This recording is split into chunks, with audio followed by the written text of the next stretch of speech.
racionalista. O justnaturalismo possui longa tradição, passando pelos filósofos gregos e desaguando em concepções modernas do início do século XX, como Stammer. Pode-se dizer, em linhas gerais, que essa escola parte do pressuposto que existe uma lei natural eterna e imutável. Entre eles, a consensual existência de um direito natural. O que divergiria seria a extensão desse direito para Kant. Para Kant, a liberdade era um direito natural. Para Aristóteles, a escravidão era natural. Para Locke, a propriedade privada era um direito natural. O dicionário básico da filosofia conceitua o direito natural como sendo aquele que resulta da própria natureza do homem, superior a toda convenção ou legislação positiva. Assim, para os teóricos do direito natural, o direito é o conjunto das leis necessárias e universais, deduzidas pela razão da natureza das coisas e que serviria de fundamento para o direito positivo. A teoria justnaturalista nos instrui que, para que a lei seja concebida como tal, é preciso que ela seja justa. Só a lei justa é válida, por isso muitos juristas classificam que essa teoria como reducionista. Para a norma ser válida, o seu conteúdo, a sua matéria deve ser justa. Daí o termo validade material da norma. Um dos principais expoentes desta corrente é Gustav Herdruch, que afirma que a lei justa não é jurídica, e que quando uma lei nega conscientemente a vontade da justiça, por exemplo, rechaça os direitos do homem e é carente de validade. Há leis que possuem caráter tão justo e tão prejudicial que se faz necessário negar o seu caráter jurídico quando a justiça não é aplicada, quando a igualdade, que é o núcleo da justiça, é conscientemente negada por normas do direito positivo. A lei não é somente injusta, mas carente de juridicidade. Divergindo dessa doutrina, os juspositivistas ou positivistas jurídicos fazem uma crítica radical. Eles demonstram que a crença em direito natural, qualquer que seja sua origem, é ingênua. Kelsen, ao analisar a fragilidade do justnaturalismo, conclui que a justiça é um conceito subjetivo.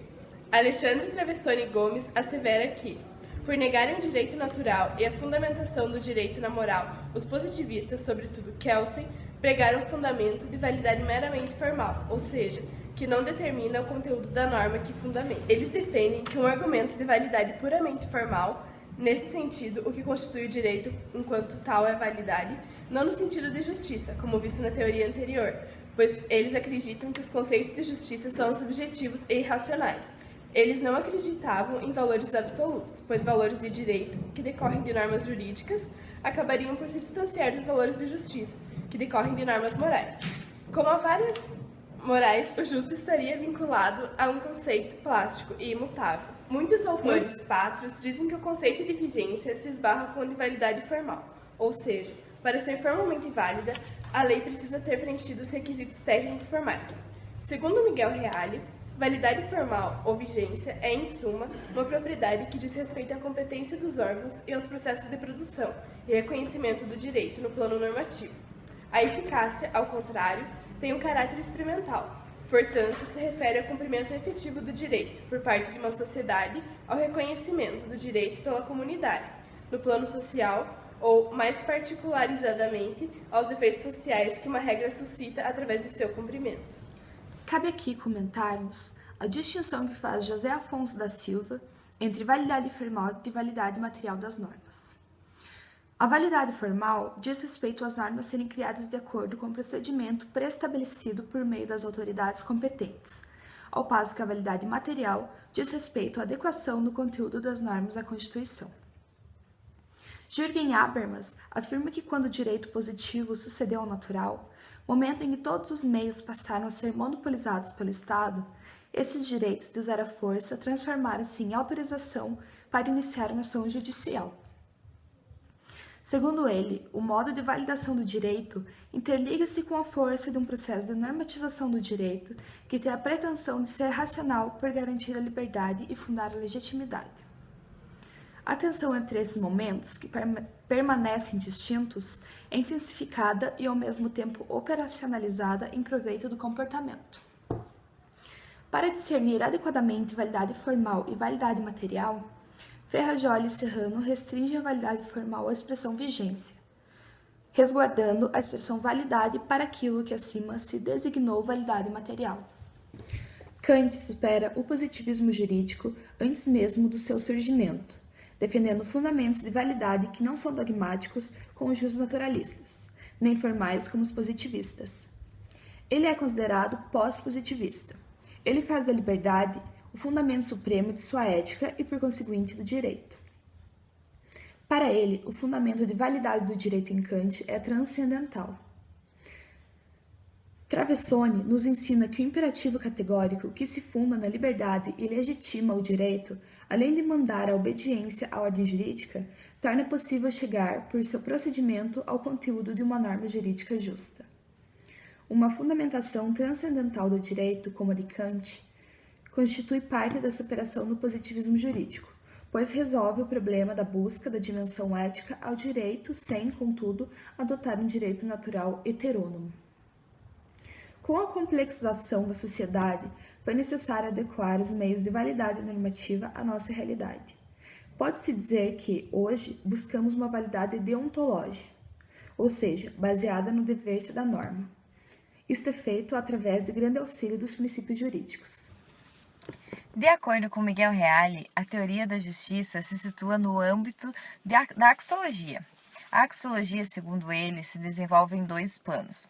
Um filosófico, sobre os valores em si mesmo ou sua objetividade, sendo esta concebida de diversos modos, e um outro positivo relativo às experiências valorativas, à sua estrutura, condicionamento social, suas inter-relações.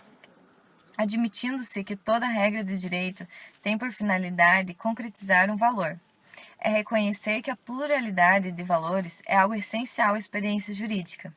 Infinitos são os valores que fundam as normas jurídicas, mas as normas jurídicas, uma vez positivadas, pressupõem outros valores como o da liberdade, ou os da igualdade, da ordem e da segurança, sem os quais a liberdade redundaria ao arbítrio. Segundo Reale, a justiça não é o mesmo que liberdade, nem coincide com a igualdade, a ordem ou a segurança. A justiça é a condição primeira de todos eles, é a condição transcendental de sua possibilidade como atualização histórica. É a mais fundamental de todas as finalidades humanas, vez que se encontra vinculada às raízes da essência humana. Ela é, pois, tentativa renovada e incessante da harmonia entre experiências axiológicas necessariamente plurais, distintas e complementares, sendo ao mesmo tempo a harmonia assim atingida. Sendo assim, a justiça é a síntese de um processo dialético, caracterizado pela busca permanente da composição harmônica dos valores envolvidos. Logo, a justiça é sempre um instante de um processo, daí porque ela pode assumir diferentes expressões a depender do momento histórico. Cada época histórica tem a sua imagem ou a sua ideia de justiça, dependente da escala de valores dominante nas respectivas sociedades, mas nenhuma delas é toda justiça. A justiça, assim, tanto é o processo dialético valorativo em si, como também a eventual síntese histórica produzida por ele.